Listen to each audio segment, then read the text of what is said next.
Buenas noches, muy buenas noches. Tengan todos ustedes donde quiera que se encuentren. Un placer, un privilegio saludarles esta noche. Espero que me esté yo escuchando y viendo bien. He tenido unos problemitas de señal, entonces si me pueden poner un uno en el chat, por favor, si me están viendo y escuchando correctamente, por favor, si son tan amables. Buenas noches a todas y todos. Bienvenidos, bienvenidos a esta presentación de los miércoles de salud de la compañía Vital Health. Este es un ejercicio que hacemos todos los miércoles. Muchas gracias a todos quienes están colocando ahí su número. Es una presentación que hacemos todos los días miércoles con mis compañeros miembros del Consejo Médico. Así que aproveche para llamar a sus invitados, aproveche para llamar a todo su equipo para decirles que se conecten, porque hoy vamos a hablar de un tema, uy, espectacular, un tema que me han pedido mucho. Hay muchas reacciones con respecto también a estos nuevos productos que hemos sacado en relación a este tema. Y yo he querido presentar este tema de una manera rápida, sencilla, digerible para toda la compañía Vital Health, sobre todo para nuestras fórmulas que están teniendo un éxito tremendo. Entonces, si ustedes me permiten, yo voy a compartir la pantalla y al momento que la estoy compartiendo también voy a estar saludando a todas las personas que en este momento ya nos pusieron aquí de dónde se encuentran, gente de Guadalajara, de California, de Las Vegas, de Monterrey, de Iowa, desde también desde Oaxaca Centro, paisanos, bienvenidos. También, a ver, aquí déjenme ubicar aquí desde dónde nos están saludando. Pues de todos los lugares donde ustedes se encuentren, sean bienvenidos, ¿eh? Bienvenidos, bienvenidos, bienvenidas. Y desde Red Oak, Iowa, Zapotitlic, Jalisco, Pachuca, Hidalgo. Bueno, muy bien. Vamos a hablar hoy del día, de un tema, perdón, este día vamos a hablar de un tema que causa mucho revuelo porque son los trastornos del espectro autista. Y bueno, le digo saludos desde La Paz, de Orem, Utah. Ok, muy bien, pues a todos bienvenidos. Vamos a continuar. Este tema este tema particularmente tiene una relevancia porque cada día, cada día están aumentando los casos de personas que tienen esta condición que es trastorno del espectro autista. Y bueno, pues antes de comenzar, quiero decirles que la presente es una charla 100% educativa. Su contenido es accesible en publicaciones, libros, internet y otros medios de alcance público. Y con ello no queremos en momento alguno diagnosticar, prevenir o tratar enfermedades o condiciones exclusivas del arte y ejercicio de la medicina. Así que esta es una charla exclusiva para la fuerza de ventas de la compañía Vital Health. Bueno, dicho lo anterior, estos son los puntos que vamos a revisar hoy. Vamos a ver la definición, los antecedentes, el espectro autista en cifras, el tema del diagnóstico, el tratamiento y cuáles son las alternativas que las diferentes medicinas complementarias tienen para este padecimiento, pero especialmente qué es lo que usted puede recomendar como distribuidor de la compañía Vital Health. Así que bueno, ¿qué es la definición de eso que se conoce como trastornos del espectro autista? Déjenme ver, no sé qué hice aquí, pero listo, ya está. Bueno, son todas las discapacidades del desarrollo causadas por diferencias en el cerebro. Esto lo dicen los CDC, o sea, los Centros de Control de Enfermedades. Usted sabe, en los Estados Unidos está el Centro de Control de Enfermedades en Atlanta, Georgia, y ahí dice que algunas personas con trastorno del espectro autista tienen una diferencia, es decir, hacen la condición multifactorial. Así que hay muchas circunstancias que alteran el organismo de las personas y hacen entonces que desarrollen esta condición.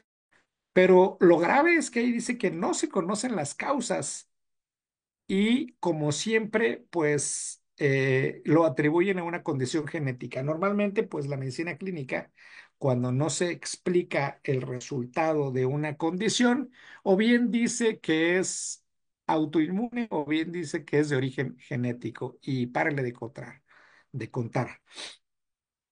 Los institutos nacionales de salud dicen que en sí es una desorganización de origen multifactorial, como le dije hace un momento, en el cual pues intervienen la alimentación, el estilo de vida, la genética, alguna condición previa o alguna condición incluso congénita, ¿no?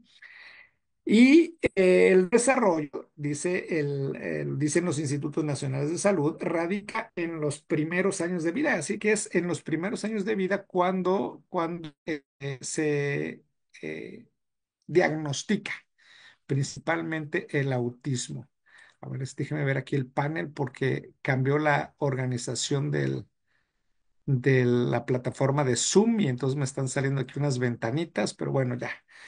Ahora, ¿qué dice la Asociación Psiquiátrica Americana? Hay unos criterios diagnósticos. Quiero decirle que los psiquiatras a nivel mundial que se rigen por los estándares de la APA, o sea, la American Psychiatric Association o la Asociación Psiquiátrica Americana, tienen un manual que le llaman Manual de Diagnóstico y Estadística y se llama DSM.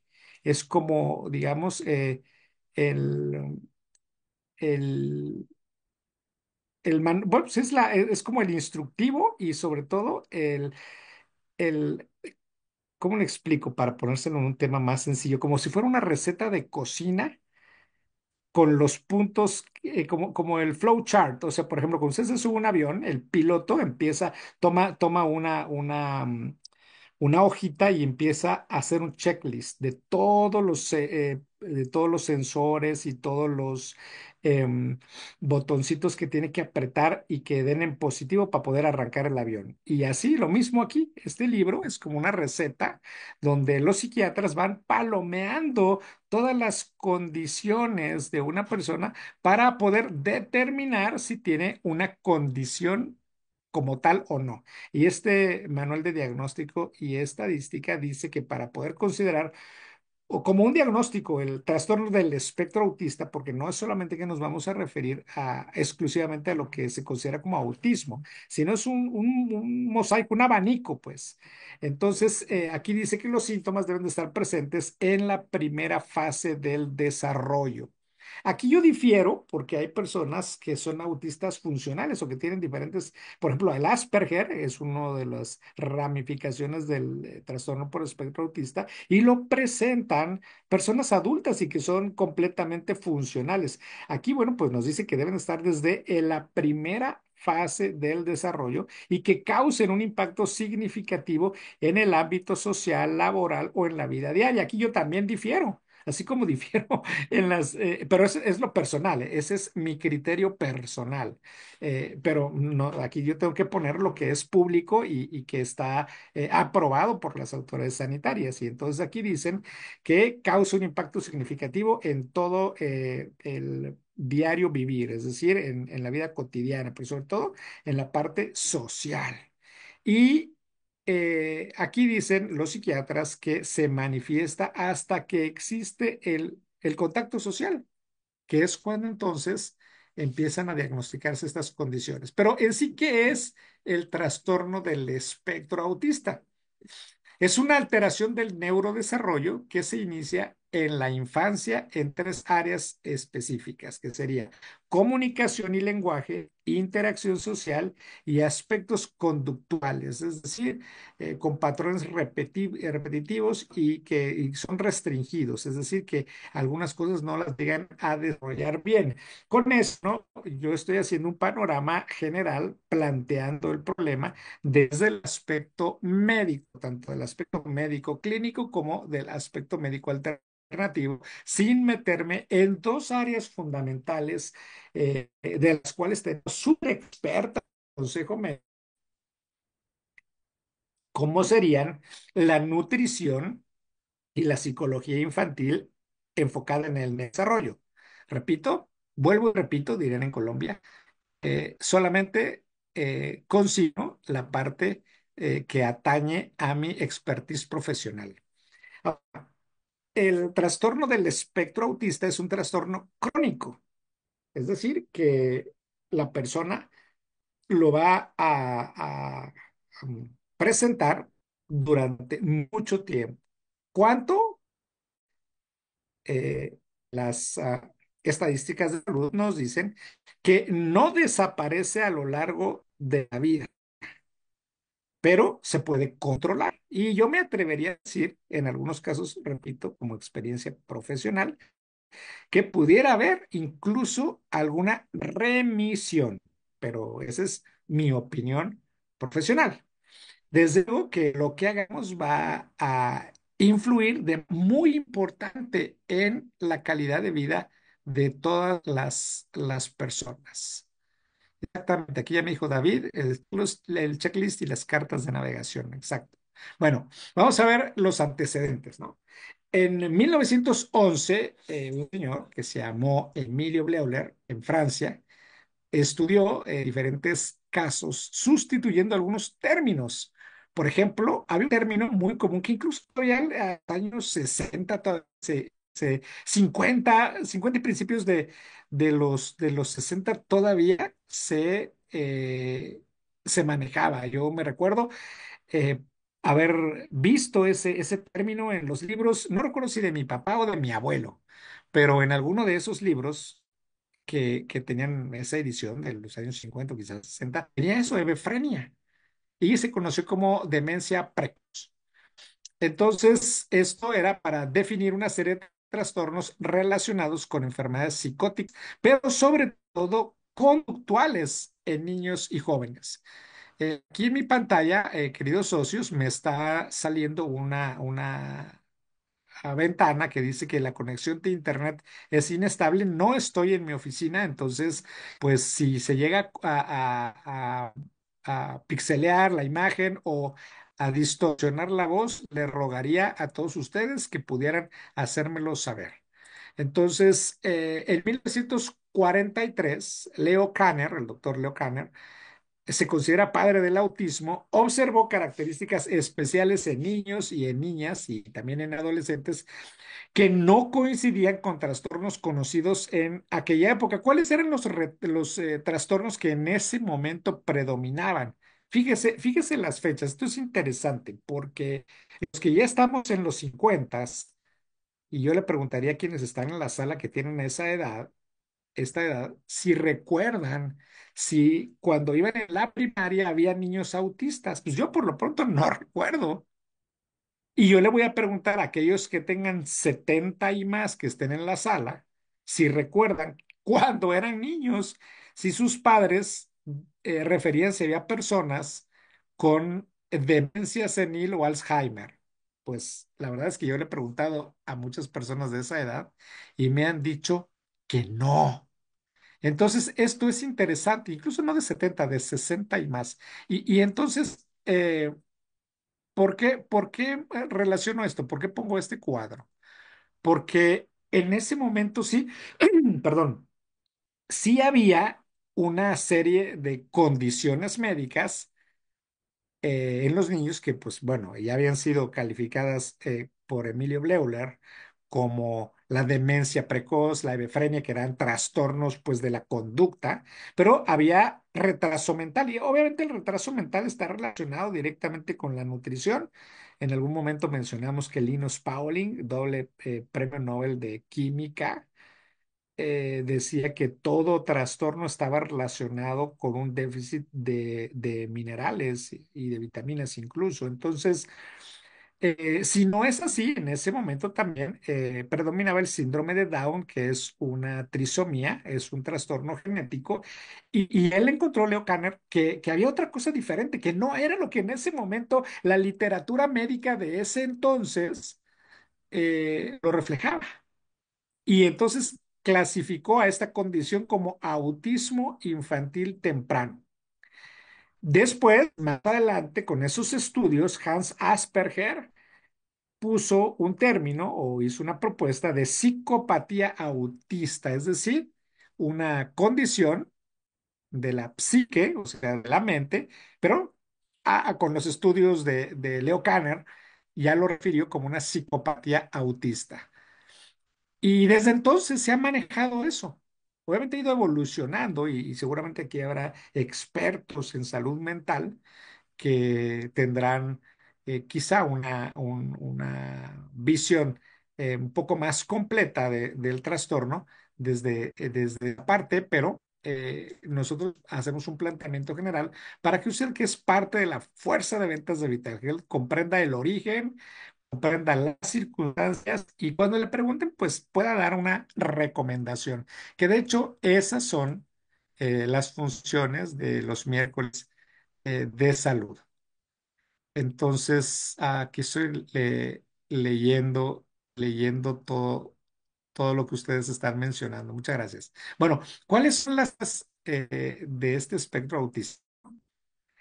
Ha ido creciendo en los últimos años. Mire, ahí está una gráfica de la evolución de toda la documentación científica sobre el espectro autista. Es decir, a medida que han pasado los años, ha sido más estudiado, ha sido más estudiado. En México, uno de cada 115 niños padece autismo, pero en los Estados Unidos, uno de cada 54 niños.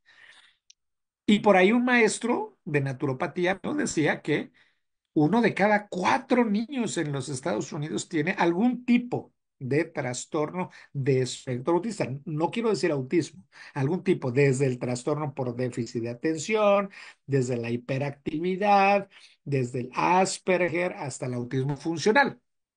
Esto querría decir que cada 17 minutos nace un niño con autismo. Así que se diagnostican al año más niños con autismo que con cáncer, diabetes o síndromes de inmunodeficiencia, todos juntos. Es decir, hay una sobreproducción de personas, de niños, de jovencitos que son diagnosticados con eso. Entonces, si usted es crítica o crítico en su pensamiento, y sé, por supuesto, María Piloni, así es, de manera muy importante. Entonces, si usted es crítico con lo que usted observa y es observador, se detiene a observar, pues se dará cuenta que hay algo que está surgiendo en el mundo moderno que está provocando que muchos niños tengan esta condición. Ahora, perdón, ¿cómo nos damos cuenta del trastorno del espectro autista? Bueno, hay unas señales de alerta, digamos que son las clásicas, pero no porque sean las clásicas. Vamos, cualquier cosa que usted note que no está dentro de los parámetros normales, pues es digno de tomarse en cuenta, tomar nota y hablarlo con su especialista de salud. Pero en sí, de manera general, el diagnóstico como tal sería de esa forma, de cómo nos damos cuenta, porque hay bajo contacto ocular, hay una ausencia de una conducta del niño cuando se señala, se está ah, pues ausente, ¿no? No coordina los recursos de comunicación, es decir, se le dificulta hablar o cosas así. Y también hay una baja respuesta al nombre, es decir, eh, hay una baja respuesta al nombre. Usted le llama y le dice su nombre y no reacciona, ¿no? Y lo más importante es que no hay contacto o se está perdido en el espacio. Pero eso requiere un diagnóstico, es decir, si usted no es un médico, un profesional del área de la salud en psicología o en alguna otra disciplina, pues no podría ser un diagnóstico. Sin embargo, pues ya sabe cuáles serían los puntos y entonces poder auxiliarse de su profesional de la salud para que pueda tener un diagnóstico correcto. Entonces, aquí otra vez volvemos al DSM 2013 y son las características del trastorno por espectro autista. Entonces, ese es el checklist. Y para ser considerado dentro del metro, pues hay que cumplir todas las condiciones. Entonces, la primera sería alteración de la capacidad para expresar reciprocidad social y emocional. Es decir, no hay sonrisas o usted le sonríe y le muestra alegría y el niño permanece impávido, o sea, no corresponde con la sonrisa. Hay uso de conducta, comunicación no verbal involucradas en la acción social. Entonces, por ejemplo, ¿cómo sería una alteración de una comunicación no verbal? Usted le dice con la mano, hey, ven, ven, ven. Y pues no reacciona. Hay dificultad en el desarrollo y el mantenimiento y completo de las relaciones sociales. O sea, le dice, a ver, te habla papá, o te habla mamá, o te habla tu abuela, y no hay reacción tampoco. Hay movimientos corporales estereotipados y repetitivos. O sea, esto es, por ejemplo, pegando su dedo índice en una rodilla o moviendo demasiado una pierna. Hay algún movimiento así estereotipado. Y hay uso de objetos o discurso, o sea, estereotipias motoras simples, por ejemplo, que le digo golpear objetos o ecolalia o frases idiosincráticas, es decir, que por ejemplo está repitiendo algo, por ejemplo, una frase o un comentario que oyó de alguien y lo empieza a repetir, a repetir, a repetir, a repetir. Insistencia en la igualdad, adherencia flexible a la rutina, patrones ritualizados, de conductas verbales y no verbales. Lo mismo, o sea, hay una repetición en una cierta conducta y que, bueno, pues usted le puede decir, no, tienes que salir a comer o esto y no responde o actúa de otra forma. Hay una fijación en intereses altamente restringidos que son anormales en intensidad o en tema, o sea, solamente le interesa una cosa. Por ejemplo, a la hora de la comida, por ejemplo, pudiera ser que solamente comiera un tipo de alimento y solo come un tipo de alimento. Oye, pero es que hay que comer otra cosa y solo come un tipo de alimento o solamente le gusta una sola cosa, jugar con un carrito o ver una película y solo esa película y solo esa película y ninguna otra. Hiper o hiporreacción a estímulos sensoriales o intereses inusuales de aspectos sensoriales en el ambiente. Por ejemplo, música, puede ser que una música uy, inmediatamente o un claxon de un vehículo o un tambor o cualquier cosa, un cohete, cualquier cosa. En ese momento se tapa los oídos y grita y se pone en un momento difícil. O por el otro lado, usted le pone música y no reacciona en lo absoluto. Y entonces, para hacer este diagnóstico, los clínicos, los médicos dicen, bueno, pues que los síntomas deben de presentarse en el periodo temprano del desarrollo y que esto ocurre cuando pues las demandas sociales, como por ejemplo ir a colegio, cosas así, exceden esas capacidades. Y quizá él haya aprendido, él o ella, el niño haya aprendido alguna forma de poder relacionarse con las personas. Y entonces eso, aquí también lo dice el diagnóstico de salud, el DSM-5, el diagnóstico de estadística en la Asociación Psiquiátrica Americana, que pudiera enmascararse. Entonces debe de haber un análisis clínico más a profundidad, clínico psicológico, ¿no? Por expertos en desarrollo neurológico infantil. Y bueno, pues estos síntomas, justamente todo eso que presenta, que acabo de leer aquí en este documento, de este manual de SM5, pues alteran el funcionamiento cotidiano y pudiera haber una discapacidad intelectual en algunos sentidos, retraso global en el desarrollo. Y bueno, pero por el otro lado hay conexiones neuronales que hemos visto que se desarrollan ampliamente y entonces llegan a tener trazos de genialidad. Es decir, pudiera un niño con esta condición tocar el piano como un Mozart, pero sería incapaz de ajustarse los cordones de las zapatillas, ¿no? Las zapatillas deportivas, o sea, los tenis, los sneakers. No se pueden anudar los zapatos, pero puede tocar el piano como un genio, ¿no? Entonces, es explicable de esto. Ahora, el trastorno por espectro autista, pues inicia precozmente, inicia en la infancia, impacta de manera ah, firme, de manera fuerte todo el ambiente de su expresión social en la cuestión de que se espera en su desarrollo neurológico. Obviamente eso pega en lo social, en la comunicación, el comportamiento restringido, como ya vimos. Hay dificultad de comprensión de ciertas cosas, pero, aquí ya nos aparece una cosa que no había mencionado, un desarrollo anormal del cerebro, desconociéndose esa etiología, que hay un error en la lámina, es cerebro, no cerebro, pero bueno, desconociéndose la causa, la etiología es la causa. Entonces, hay unas bases neurológicas que ya han sacado algunos científicos de las estructuras anatómicas y de los neurotransmisores que están relacionados directamente con una conducta, y cuando hay una alteración en la morfología del cerebro, pues entonces estamos hablando de que sería más susceptible el individuo a presentar esta condición. Por ejemplo, la amígdala, pero no las amígdalas de las anginas, ¿eh? La amígdala del lóbulo temporal.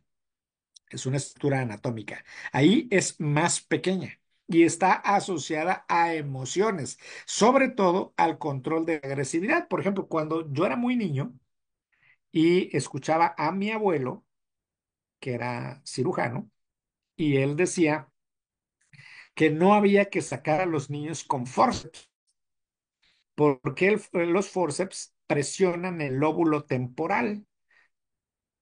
Usted sabe, el cráneo pues tiene un hueso frontal y tiene dos parietales y dos temporales, uno de cada lado. Y el forceps, que es como una tijera que parece una cuchara, para ilustrar, pues toma al bebecito, lo pesca de la cabeza, y el obstetra lo gira y se auxilia de esa tijera, de ese forceps, para poder sacar por el canal vaginal al niño.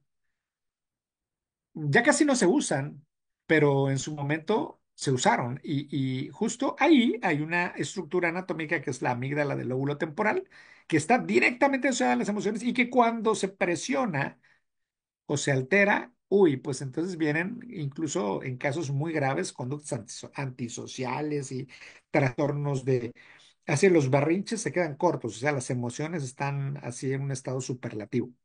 Ahora, pudiera ser que hubiera deficiencia de oxitocina, que es uno de los neurotransmisores. Usted sabe, dopamina, serotonina, oxitocina es una.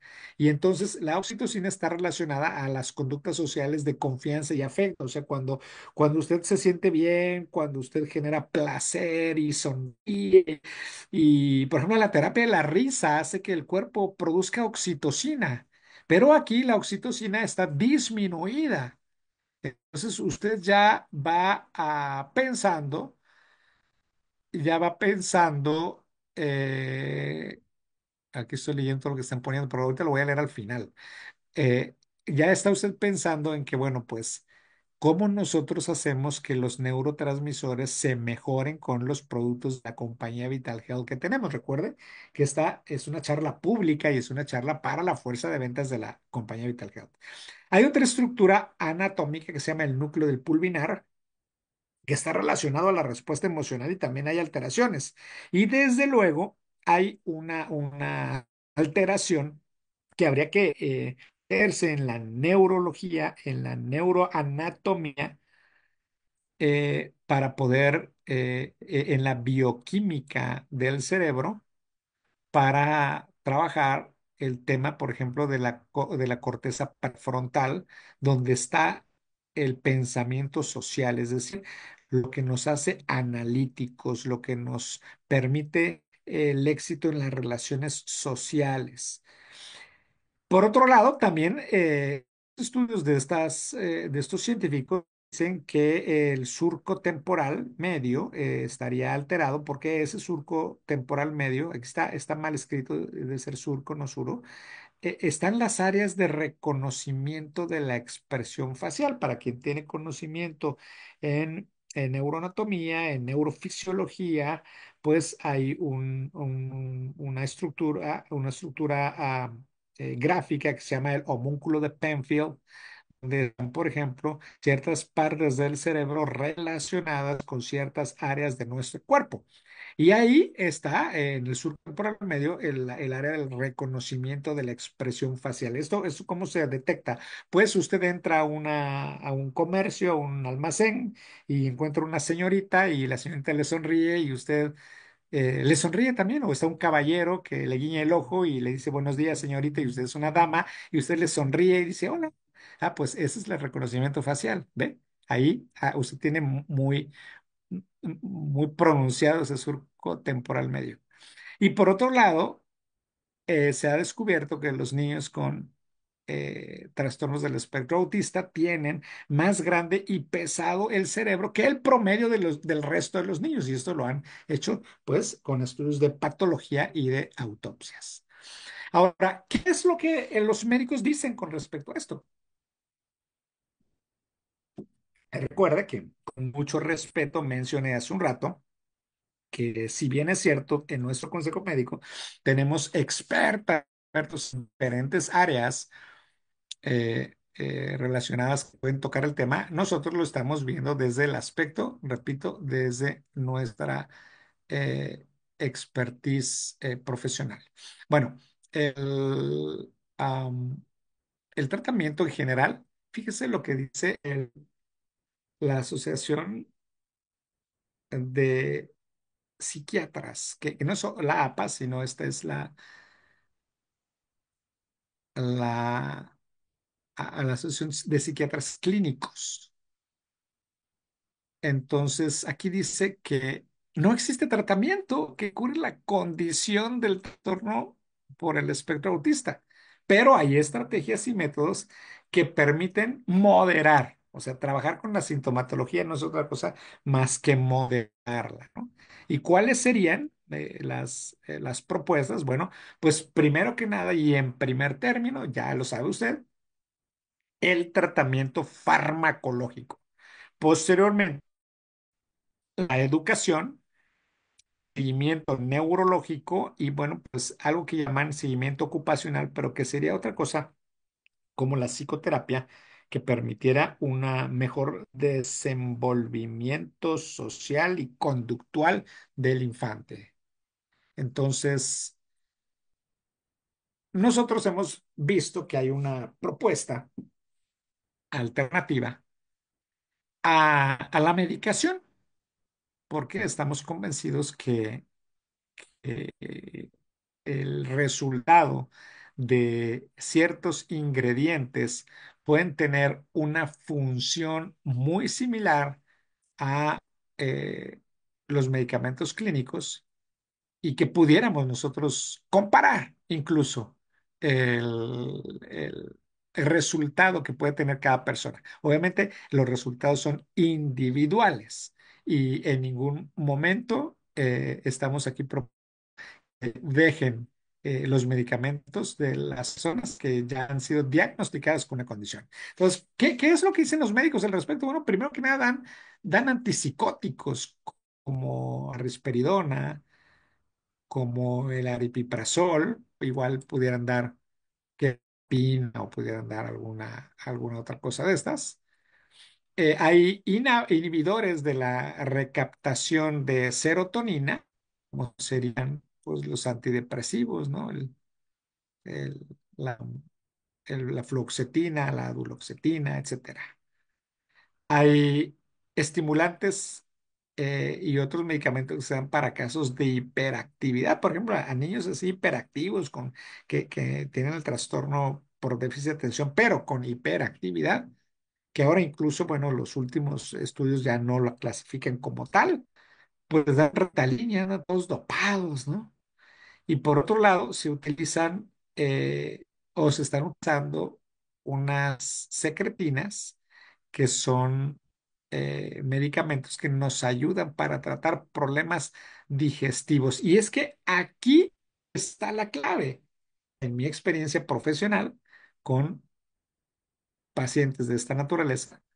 Lo primero que hay que trabajar es no el cerebro, el primer cerebro, sino el segundo cerebro, que es la microbiota. Y por eso es que en los seminarios anteriores, nuestras expertas, la licenciada Carla y la licenciada Cintia han hablado de la importancia de la microbiota y de trabajar que también la permeabilidad intestinal, y por eso tenemos nuestra línea infantil de Einstein Kids con el Smart Biotics y el Smart Defense y el Genius Shake. Pero hoy no voy a hablar de eso porque ya mis compañeras lo han hablado en otras ocasiones amplio y bastante. La semana pasada, antepasada, estuvo la licenciada Cintia espectacular, espectacular como siempre. Pero yo le voy a decir qué de Vital Health tenemos que puede ayudarnos en esta condición, porque igual está usted en Estados Unidos y sabe que en Estados Unidos ahorita los productos de los niños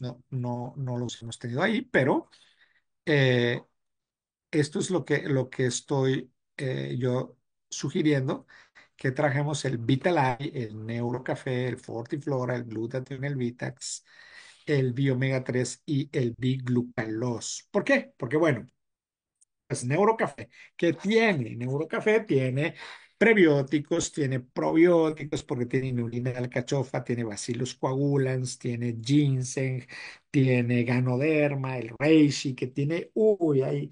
El otro día me decía, oye, ¿y qué es lo que tiene el Ganoderma? O sea, ¿qué hace el Ganoderma? Uy, pues le envié un documento de muchas páginas donde habla de todo el poder, no solamente nutracéutico, desintoxicante, hepatoprotector, favorecedor de la respuesta inmune del neurocafé.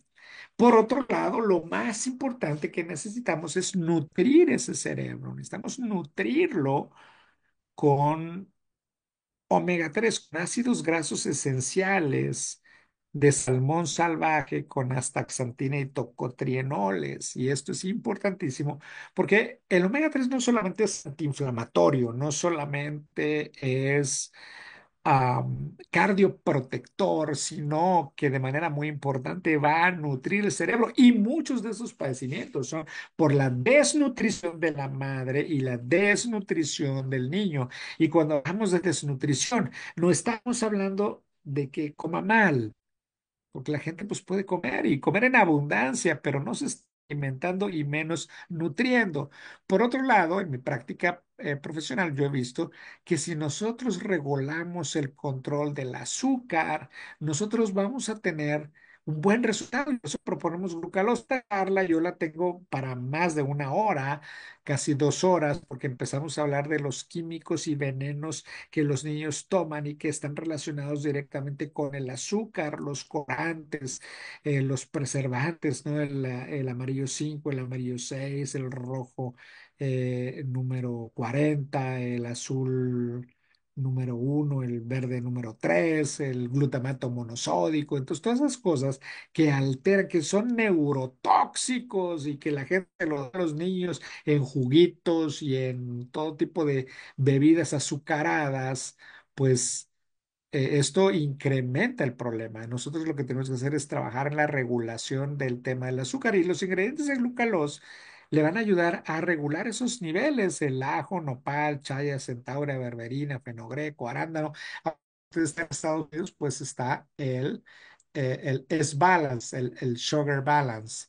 Entonces, pues nosotros damos esta recomendación. Y por otro lado, de manera muy importante, el glutatión como antioxidante maestro para eliminar los metales pesados o coadyuvar. Coadyuvar es el término, a eliminar los metales pesados, los radicales libres, de alguna u otra manera subir la respuesta inmune, que es importantísima. Y por eso, hablando de eso, también damos Vitax.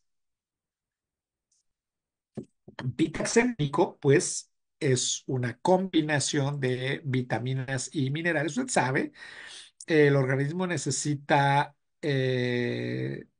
60 minerales, 16 vitaminas para poder funcionar, y una gran parte de ellos vienen aquí en esta fórmula de Vitax. Uy, no sé qué hice, permítame. Creo que dejé de compartir la pantalla por estar viendo lo que están escribiendo. dejé de compartir. Ahorita que termine voy a responder las dudas e inquietudes de todos ustedes. Y luego puse el Fortiflora. ¿Por qué? Porque nosotros tenemos que empezar a trabajar. El segundo cerebro no solamente lo vamos a trabajar con los probióticos, con Neurocafé, sino que vamos a trabajar, a abonar el terreno. Ese es el término exacto. Porque mucha gente me ha preguntado, bueno, pero Fortiflora tiene probióticos. No, no, no tiene. Los probióticos vienen en el Neurocafé o vienen en el Vital Pro también.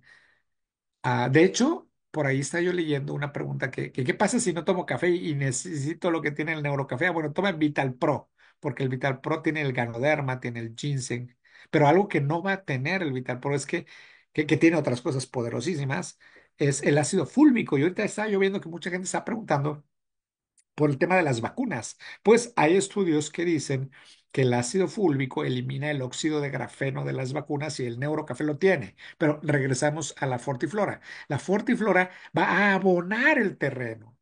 Es decir, si usted compra un árbol ¿de qué le gustará? Un limonar, y usted lo planta y lo riega cada que puede y a veces se le olvida y ya no sabe si la semilla se quedó ahí o no, pues ahí ese limonar nada más va a sacar una ramita y hasta ahí se quedó.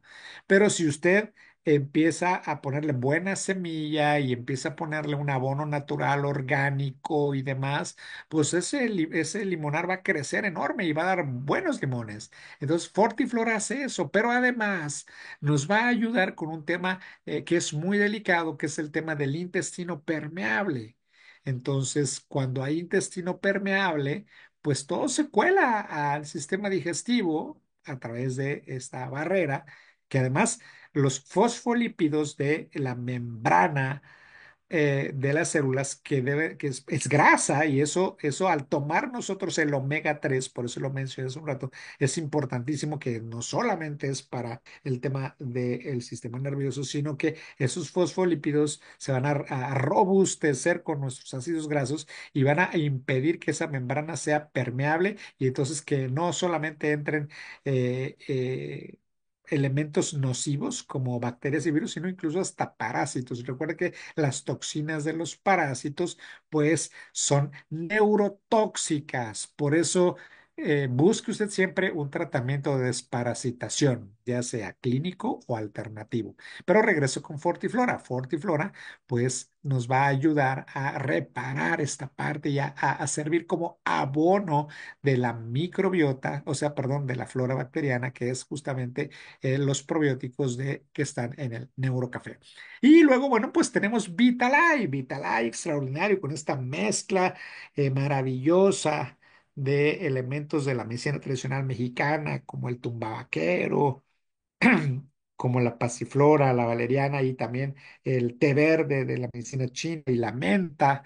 La menta es relajante, la hierba tumbabaquero evita convulsiones y evita esa explosión de neurotransmisores en el cerebro. Porque ¿qué es lo que pasa cuando tenemos convulsiones o tenemos el tema de los niños con una alteración en la conducta? Si hay una explosión de neurotransmisores y lo único que queremos hacer nosotros es que eso no ocurra. Bueno, pues con Vitalite eso no va a ocurrir, o por lo menos vamos a coadyuvar a que no suceda, para que, diría el maestro Tony, si está doña Juana y don Fulgencio, o como se llame, no vayan a decir que Ernesto Rincón está diciendo que no, no, no, estoy diciendo que coadyuva. Y repito, todo lo que le estoy diciendo es con base en el expertise profesional, así que como es una charla educativa, tiene que ser de esa forma. Así que bueno, con eso terminamos eh, nuestra conferencia del día de hoy y vamos a pasar a la parte de las preguntas y las respuestas.